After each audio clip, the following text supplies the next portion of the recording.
Yo, what's up mga katahi, mga idol, nandito ako may isa sa kainan. Ngayon, gawa kami ngayon. Ito yung gawa namin mga jogging pants at saka t-shirt. What's up mga karakit, for today's video ay magmimili muna tayo ng paninda nating sibuyas bawang para bukas. Ayan mga ka-idol, ayan yung mga pinamili natin.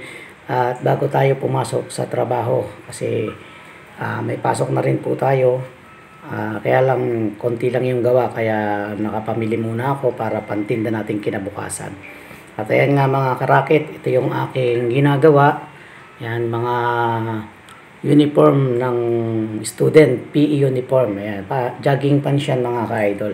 Ako lang ang gumagawa niyang, binubuo ko lang yan. Tapos yung ibang mga parts ng operation na yan is iba na yung gumagawa. Wala pa nga yung mga idol. Wala pa yung tinatawag na garter. At ayan mga idol, ipakita ko sa inyo yung iba naming mga gawa na jogging pants kasi mahirap kasing mag video ng walang stand, kaya pakita ko na rin sa inyo mga idol kasi para may idea kayo sa aking mga ginagawa. Ayan, maganda kulay niyan, PE school uniform yan mga idol. At syempre, yun yung ating mga racket natin mga idol pagka wala tayong tahi at nagtitinda tayo ng sibuyas bawang.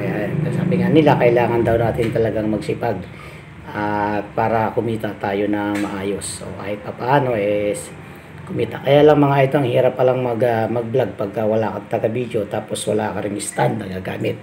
Kaya mga idol, makakabili rin tayo ng maganda-gandang stand at maganda-gandang cellphone. Maganda.